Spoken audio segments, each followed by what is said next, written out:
there were such a thing as a silver jubilee for the Le Mans 24-hour motorcycle event, this would be it, because it is the 25th time the organisers have run this epic French endurance race. 3 days of qualifying, and now the presentation of the teams on a very chilly Saturday afternoon to the 90,000 spectators who have crammed their way in, and nearly 11,000 of them, would you believe, came here on motorcycles. A wide variety of men from all over the world, but predominantly French, I have to say, because endurance racing is a French sport. You can see how they're wrapped up against the cold. It is extremely chilly indeed. An all-French team there, and again there, the 58 team, an all-French team.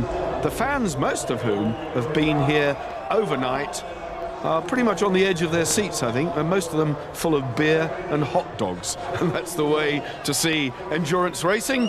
A great crowd, a great spectacle, and the presentation of the trophy to those spectators by the winning team of last year, Christophe Guyot, Sébastien Scarnato and Nicolas Dusage, presenting it to the president of the French Motorcycle Union. That is what this is all about. The trophy itself. Celebrities too are here, and that guy has just done a demonstration lap round the circuit to the delight of the crowd. And now the riders on the grid, and the Le Mans traditional start, of course, is a run and jump on the machine, fire it up and go. The riders on the grid, the #1 Suzuki team, Christian Lavier, Brian Morrison from Scotland, and Philippe Daubet. Morrison, the Brit, has been a tremendous endurance racer, winning the event. There he is. He's the man first to go, Brian Morrison, wearing the armband in white. The riders wear three colours, white, red and blue. Christian Guyot in shot there will kick off first for the 94 Suzuki team. They ran strongly last year, but Guyot now teamed up with Scarnato, but not with Dusage, who is running in a separate team. The old veteran, Bertrand Sébilot, loyal to Kawasaki. He's the lap record holder around here for many, many years, and that was taken away from him, actually, by Chris Walker and Steve Hislop 2 years ago, who lapped the circuit at an incredible speed. The circuit, though, has changed just a little bit this year. The lap times are quicker, so records don't count from last year. A new one will be set for the 2002 Le Mans. CBR Fireblade Honda, 3 classes running in this race. Superbike, 750cc, Super Stock, 1000cc, tweaked, dare I say, and Super Production, which is your bog standard, over-the-counter road bike. They all look pretty relaxed, don't they? But I can tell you, once the lights go, the flag drops, it will be a very different story. Can you imagine 24 hours? Bruno Bonouy, Adrien Morellis, and Gérard Moutot on the number 76 Suzuki. And they are all pretty relaxed, but it's a very different ball game once the race gets underway. And we are getting close now to the point at which the proceedings will kick off. Looking at the grid, fastest in qualifying, Jean-Michel Bale, Nicolas Dusage and Stéphane Giambert kick off from front. Then it's the Guyot Scarnato Costes Suzuki. Suzuki's running so strongly. The fastest Yamaha, Jean-Marc Delatang, Ludovic Hollande, they are there in 4th place. The Yamaha finished 3rd last year. Suzuki's were 1st and 2nd. 7th, 8th, 9th. The grid is not a grid as such. The machines are lined up on the left-hand side of the circuit as you look at it. The riders on the right-hand side of the track as you look at it. And when the whistle goes, when the flag goes, when the lights go out, they sprint, jump on, fire up the bike, hopefully, and away they go. 65 teams entered, 9 were unlucky, didn't make the cut, 56 qualified, and it will be a very busy first lap. The Motor Shop France Kawasaki briefly in shot there. We expect that to feature. Guyot kicking off, away they go. Everybody holds their breath now. Will the bike go? Most of them appear to. We'll watch them round the Bugatti Circuit for the first few laps as they sort themselves out. It's going to be pretty hectic. There's a right-hander around the Dunlop curve and then a chicane, a left-right flip-flop. The #1 Suzuki got a cracking start. Another Suzuki tucked in behind him. Difficult to identify at long distance, but as they sort themselves out, we will get a better feel for this race. This is a 2.75-mile circuit, and we expect the riders during the course of 24 hours to do something in excess of 2,100 miles. Unbelievable. Through day and night, through wind and rain, everything that nature can throw at the riders they will encounter, I can promise you, on this very chilly Saturday afternoon at Le Mans. Very tense times here early in the race because tyre temperatures that Jean-Michel Bayle, rumoured, I might add at this stage, rumoured to be making a comeback to Grand Prix racing. There is the Yamaha. There's the Yamaha, and that's Ludovic Hollande riding first time out. Ludovic Hollande, who has been loyal to Yamaha over so many years. Factory superbike rider, factory French endurance rider, year after year after year, Hollande, and a typically aggressive Frenchman. Over the line they go again. Morrison leads. Scarnato in second. Jean-Michel Bayle on the number 2 Suzuki in third. 58 bike in shot there. Oh, that's an all-French team. And Sebilo on the Kawasaki running strongly as well. We'd expect Bertrand Sebilo to go well. There's Morrison. Right up his exhaust pipe, if you'll pardon the expression. Scarnato is right with him, number 94. But it's Morrison out in front at the moment. Already coming up behind tail enders. It doesn't take long to lap the tail enders around this relatively short circuit. 4.4 Ks, 2.74 miles, the Bugatti Circuit. And now the tyres well and truly settled in, but there is a race on the road developing already. Just watch the style. Just look how close they go. Knees on the tarmac. They have a knee pad, which is basically a depth gauge. They put their knees on the road. They can feel the angle to which the bike is leaning over. The blue flag showing in your picture there says to the tail ender, get out of the way, the fast men are coming. Here is the number 2 Suzuki, Jean-Michel Bayle, still at the controls, it would appear. And now third, fourth and fifth, closely bunched up. Oh, already a retirement. 91 out of the running order. The Team DAP Suzuki. Galli springing that into the pits. He's been off in the gravel. You can see the telltale signs of gravel all the way round the edge of the tyre. So that's going to necessitate a real rear wheel change for sure. So he's been off the road. It's very difficult in these cold situations. Number 35, the Motorshop Kawasaki Superbike 750. All French team, Almeric Monneray and Thomas. Now, the 2 pipes, fuel goes in one, air comes out the other. Oh, dear me, a bad change, fuel everywhere. Highly risky situation. The airline blowing the surplus fuel away. The rider won't be happy with that at all unless it's completely free. And just make sure no fuel went over the tyres as well, because rubber and fuel do not mix. But that specialised fueling device designed to get them in and out very quickly. And just a replay now, you can see far too much fuel went in. He struggled to get the filler cap out, and there was a severe spillage, and with it a health risk. Debate going on. Has there been a tumble here? Because we're looking at that's a footrest bracket and gear linkage device. There's obviously an adjustment problem. It looks okay to me. It doesn't look as though it's bent in any way, but clearly there's a problem now with the gear linkage. 75 running off. The Moto Champion Suzuki GSXR has just run wide onto the gravel. Noguera, Nuat and Jeannot, the 3 guys running that bike. Most of the teams have 3 riders on board.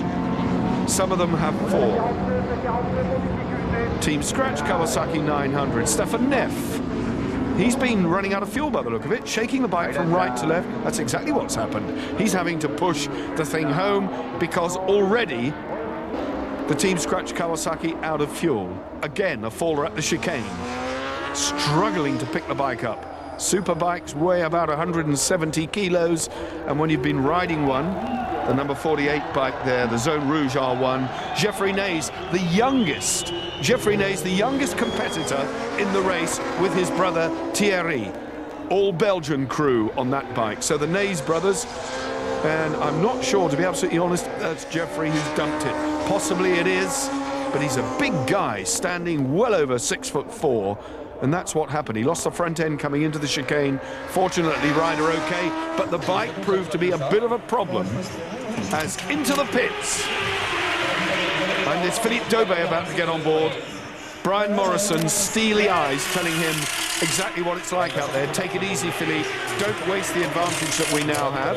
The machine looking absolutely pristine, so clearly no problems there.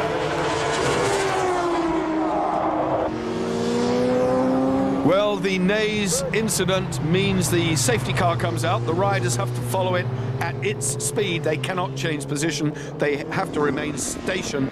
But what this does, of course, it gives them an opportunity. Everybody who's got a problem can close up. A quick pit change for the GMT 94 Suzuki. Scott Atto is now off it, anxiously watching the progress of his teammate. Is that the number 2 Suzuki coming in? Yes, it is indeed. Jean-Michel Bayle getting off. And who is getting on board? The Gert Suzuki. It's very, very difficult to identify Jean-Michel Bayle coming off, and that looks to me as though Sébastien Jambert is getting on board. Jambert wearing the red armband, and away he goes. So both the leading Suzukis running strongly, and that's how strongly they're running. The number 1 bike still very much out in front, but the 94 Suzuki, the 2 Suzuki drop back to 4. Up to second goes the Yamaha R7. In the pits, the Team Motorshop Kawasaki.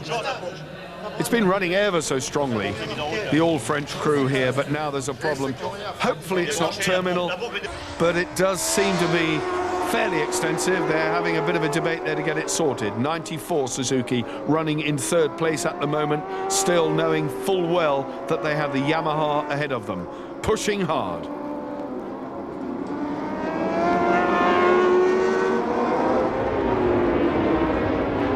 Late in the afternoon now here, it's getting dull.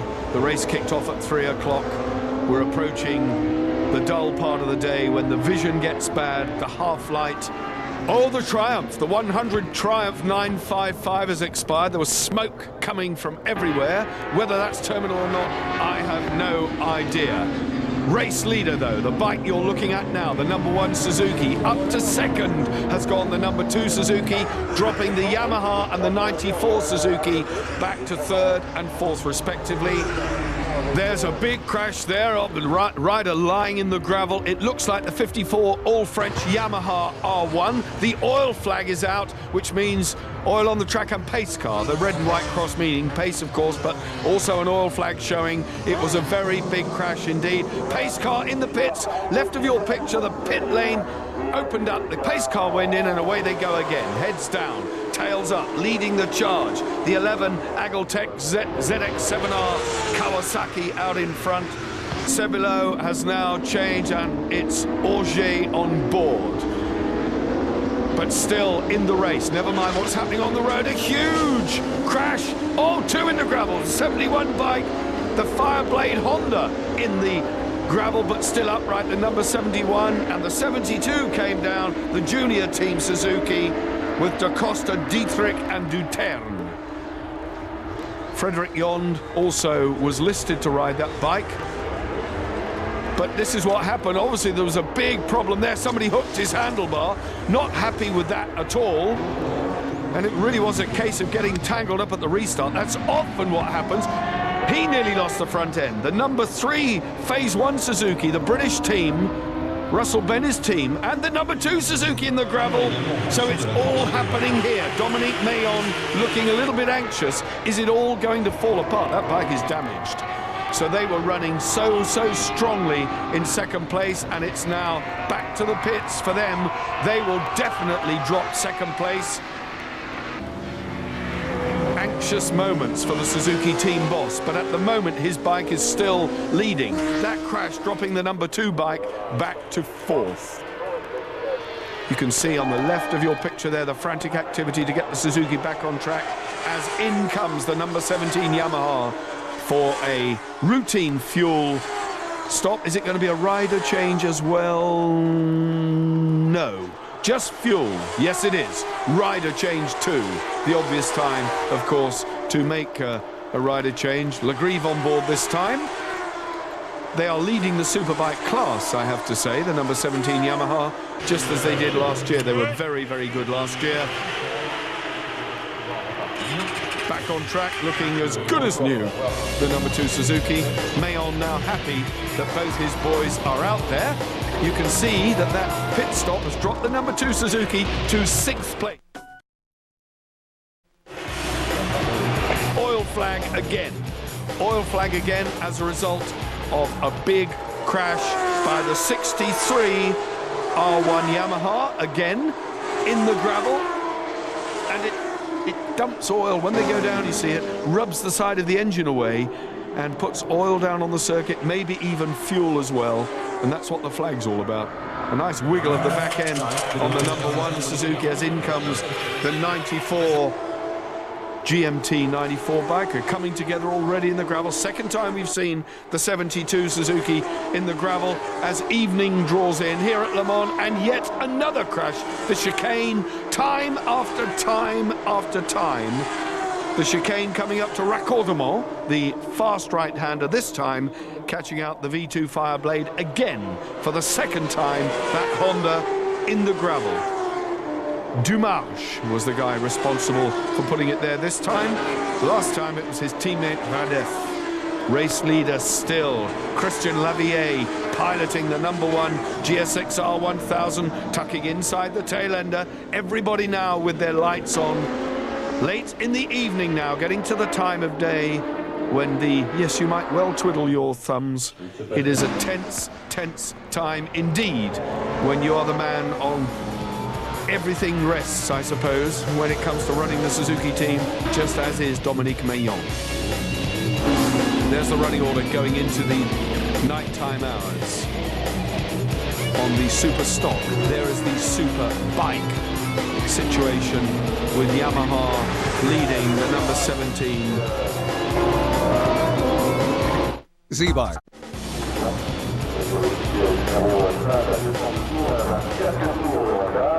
Still very cold and damp here. That's why a lot of the crowd are lighting fires. Some of them cooking food even. Wonderful barbecue smell as well.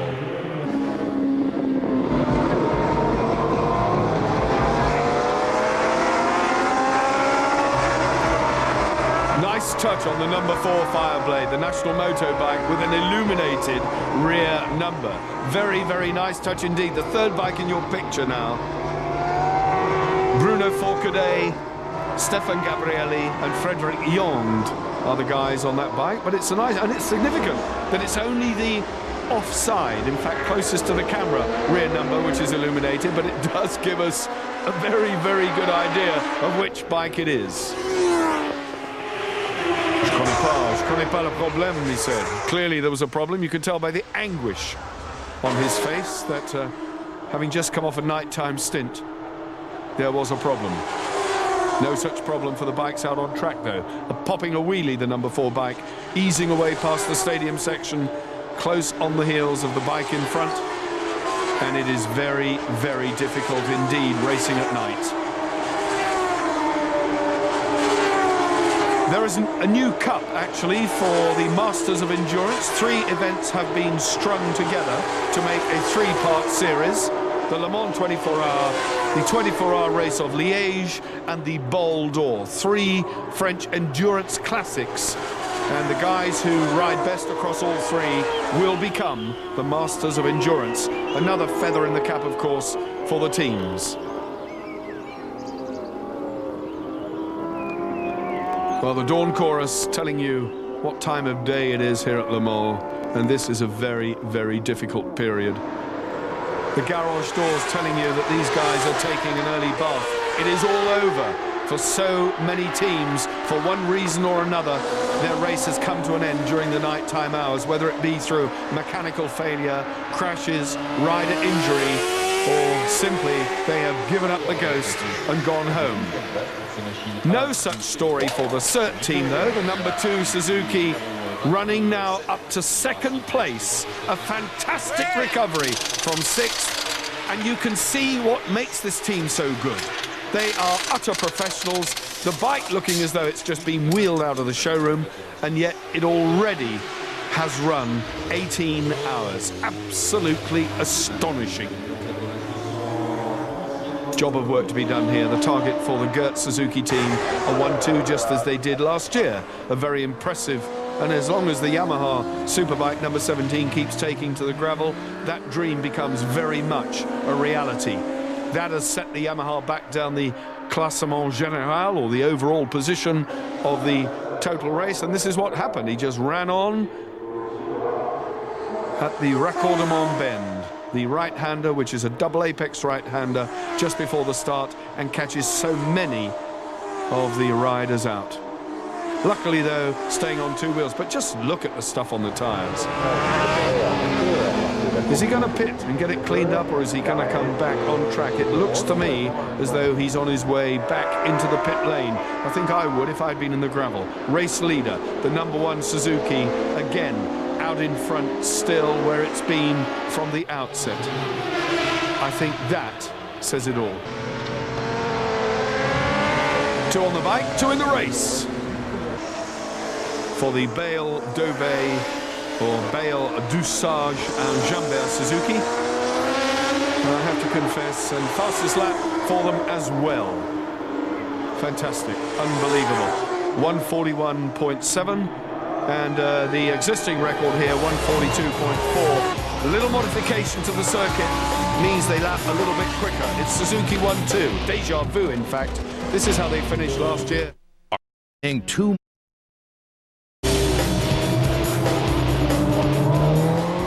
And a double-headed crash there, if you'll pardon the expression. In fact, 3 down. 3 bikes down. Riders all okay and striving. The 71 bike again in trouble. That Fireblade does seem to like the gravel and almost gets wiped out as in came another fallen rider, losing the front end. Pace car out again on track.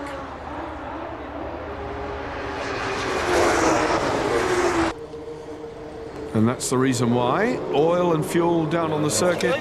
Cement dust, the age-old recipe for getting rid of it, or remedy, should I say.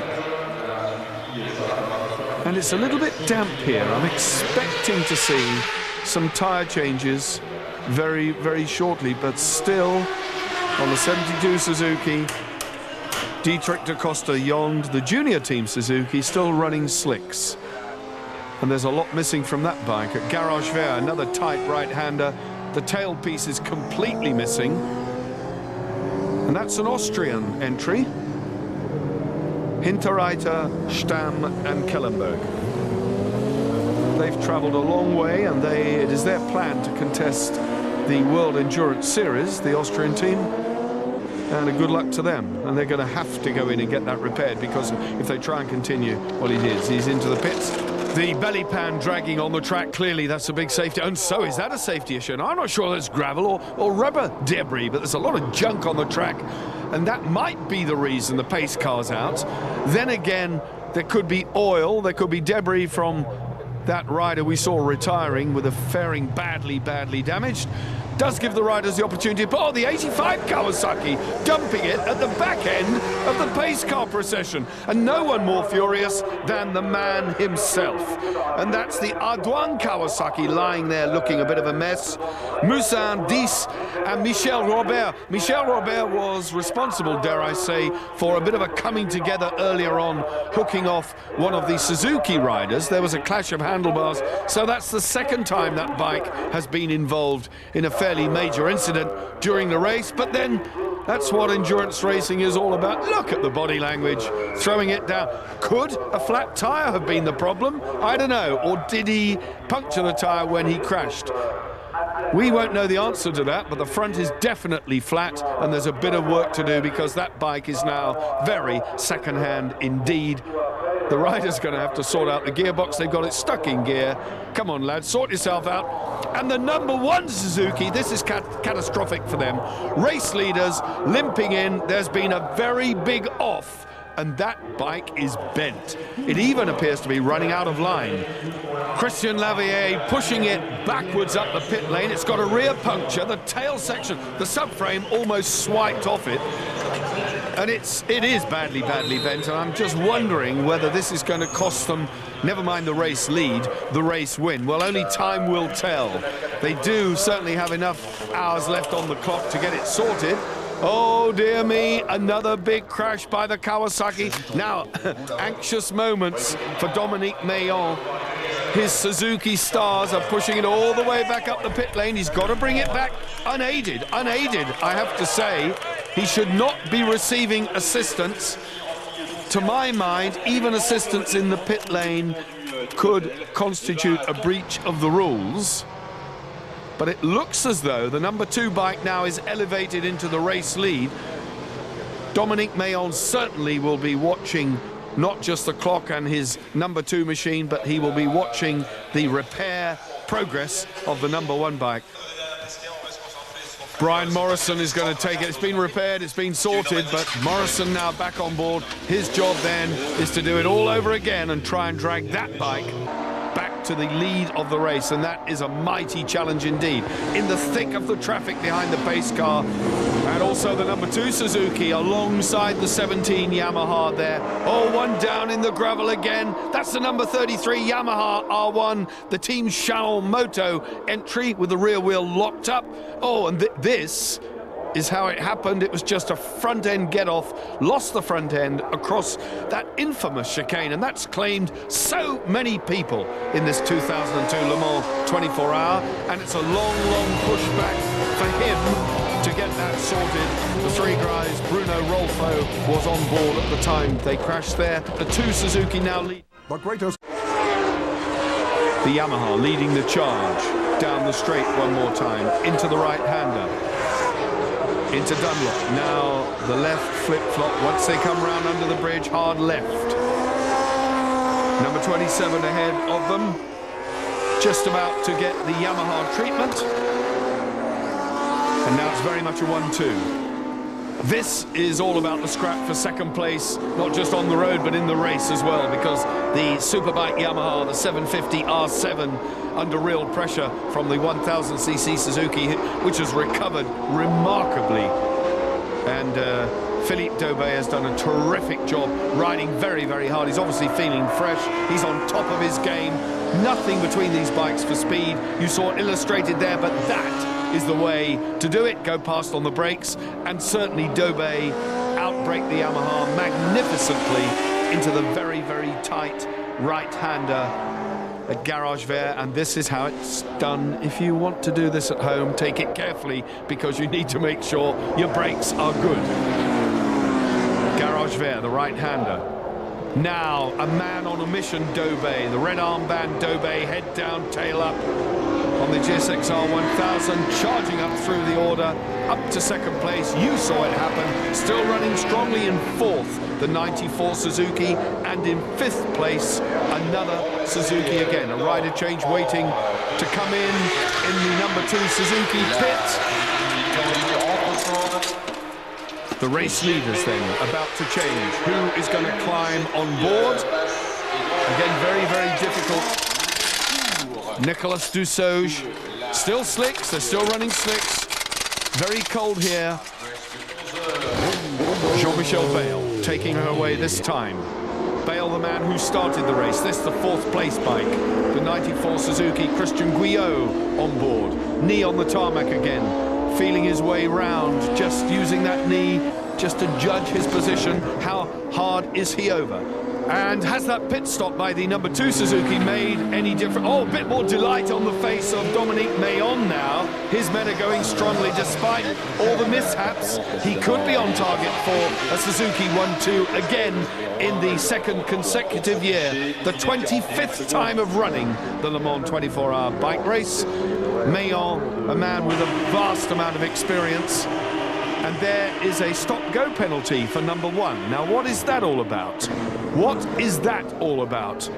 A stop-go penalty. I just wonder Is that for pushing the bike up the pit lane the wrong way? There is a stop-go penalty.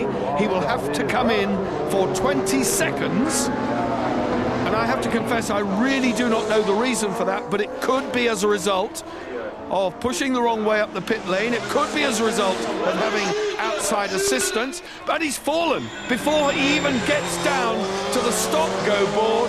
There is a crash, so suddenly the wheels have come off the Suzuki Challenge here. It was going oh so well, and Philippe Daubé has dumped it on his way back to pick up a 20-second stop-go penalty. Is he going to come in this time? Because he should have come in to observe that penalty last time round, or maybe he hasn't even seen the pit board. Well, drama here indeed, and it's as simple as that. Let's have a look. Oh, front end. He loses the front end. Too much braking, a little bit close to the rider ahead of him. Squeeze of the front brake and slid oh so gracefully off in the sunshine here at Le Mans. Bitterly cold still, but the sun is shining. But I wonder for how long. There are very heavy rain clouds on the horizon. Already you can see the light has changed. He's saying, but what for? What's it all about? Come on, you've got to tell us. Why are you going to pull him in? These are the people who will monitor the stop-go penalty as the 53 bike in some sort of problem there. The hot tension Suzuki out of the running. Now this time, surely, he must come in for that stop-go. There's a lot of arguing going on in the pits, but it looks as though with a throwaway glance over the shoulder, yes, he's coming in. So the officialdom here at Le Mans has won the day. The penalty will be served, despite the protests of Dominique Meillan. The penalty will be observed. Into the penalty box. The clock is running. Watch the right-hand side of the caption there. 20 seconds. He'll have to sit there, and it will seem, believe you me, like a lifetime. Shaking his head. Cannot believe it. What's going on? What's it all about? What did I do? Well, the truth is you didn't. Someone else did, but it's the bike and the team who suffer. That's it. The board away. Go on, son. Back to the job in hand. Out of the pit lane, observing the speed limit, and back on.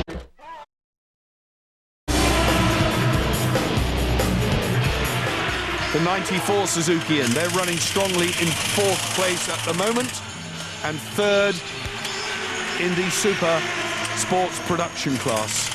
Of course, the thorn in their side, just as it is the thorn in everybody else's side, is the number 17 Superbike Yamaha R7, which is running in second place, as you see it there, but it's an extremely close-run thing at the front of the race.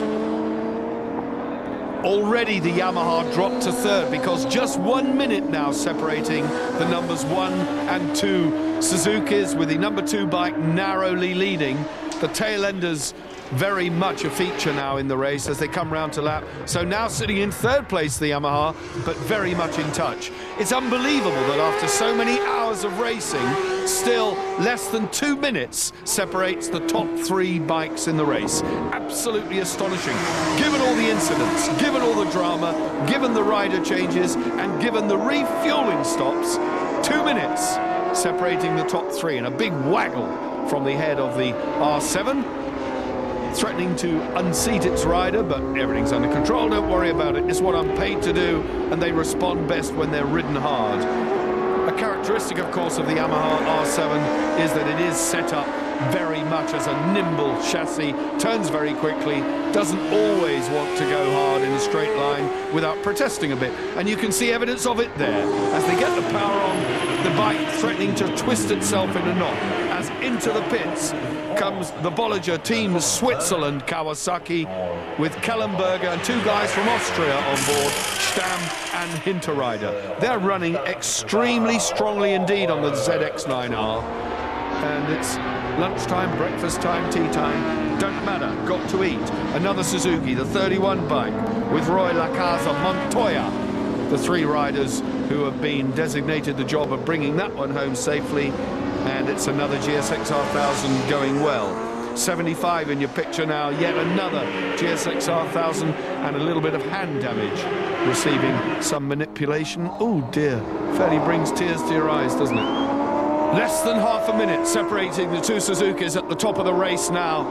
And the number 1 Suzuki having made a miraculous recovery from being in 6th place. Again, we're seeing the junior team Suzuki in the gravel, the number 72 bike. And I have to confess, no telling whose responsibility it was for parking her in the kitty litter this time.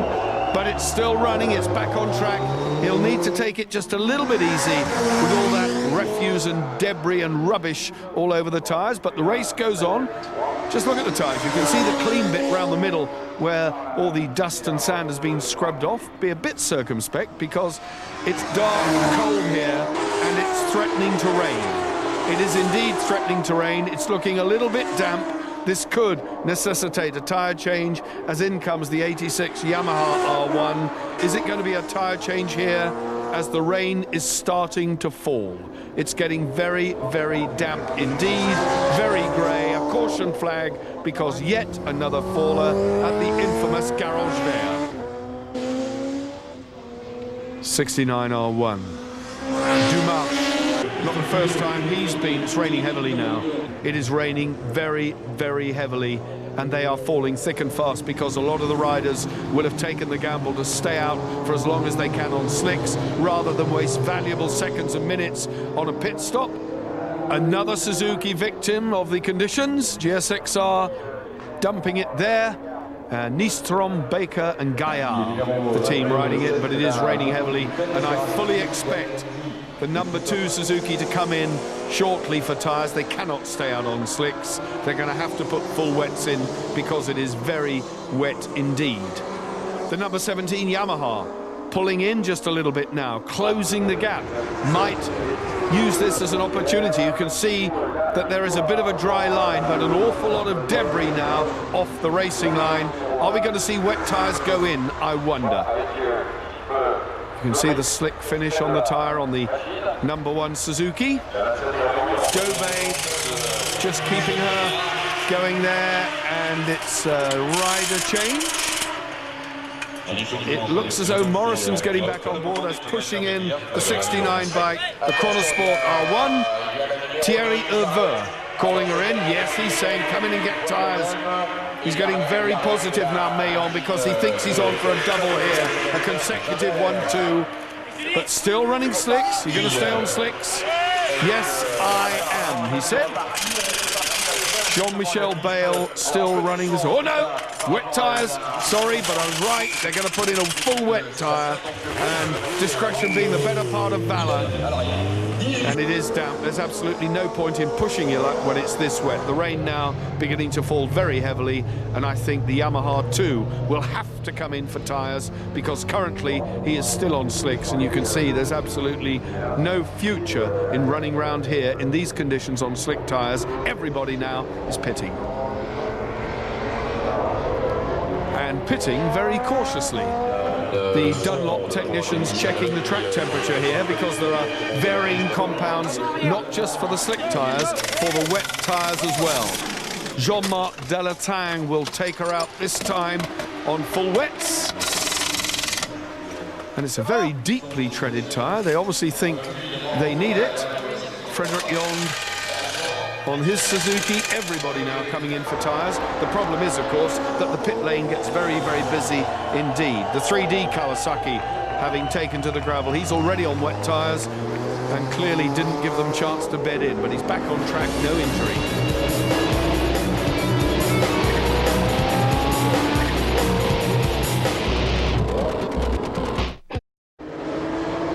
With less than 1 hour to go, the tension really building here because within one lap of the race leader, the number 1 Suzuki is in second place.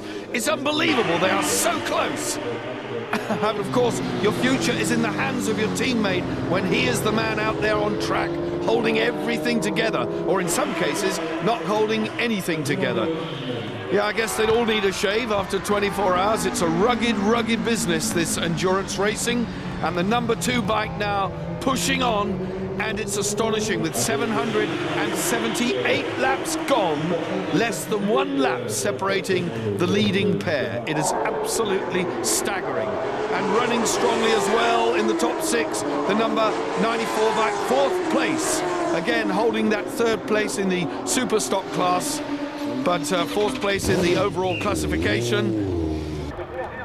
Christian Guillot back on board, pushing now, and the number 2 bike weaving its way through the chicane, pussyfooting through gingerly in these conditions. Number 39, the Team Tech Suzuki 1000 stock, coming to a bit of a grinding halt there from 17th in the overall classification. It could be that their race is over.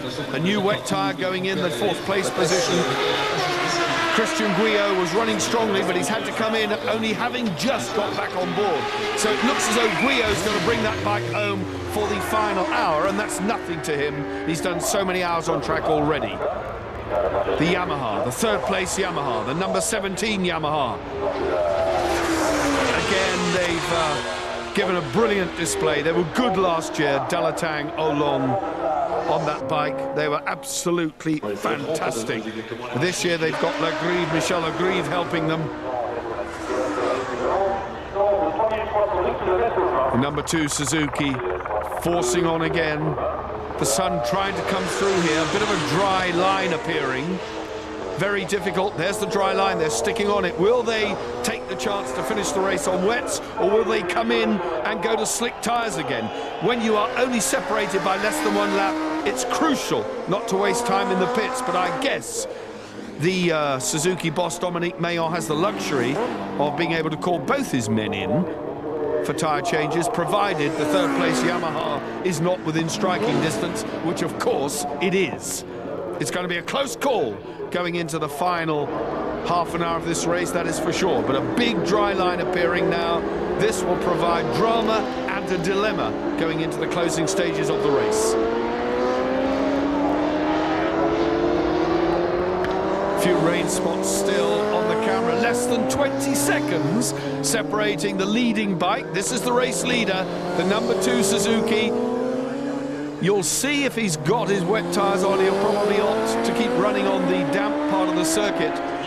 But it tells me that they've popped slicks in. Dusauge being supported there by Jean-Michel Bale. So Sébastien Jambert is the man on the bike at the moment. And it tells me, as the checkered flag is being readied, that they have brought this thing home on slicks for the final few laps of the race, and that was indeed a gamble. But it looks as though it's paying off. It looks as though it's paying off, unless he's cruising to preserve his wet tyres. Look at Bale and Dusauge watching Gimbert bring this bike home. Sébastien Jambert, the man who is given the privilege of greeting the checkered flag with the number 2 Suzuki, and indeed to the applause of the 90,000 strong crowd here, they have done it. A terrific, terrific result again for the 2nd year in succession for Suzuki. Equally, the Superbike Cup goes to Yamaha, but 3rd place overall. The number 1 Suzuki of Morrison, Lavie and Dobé collected 2nd. The 94 Suzuki 4th. The number 3 Suzuki 5th. And the 76 Suzuki, virtually a clean sweep by Suzuki.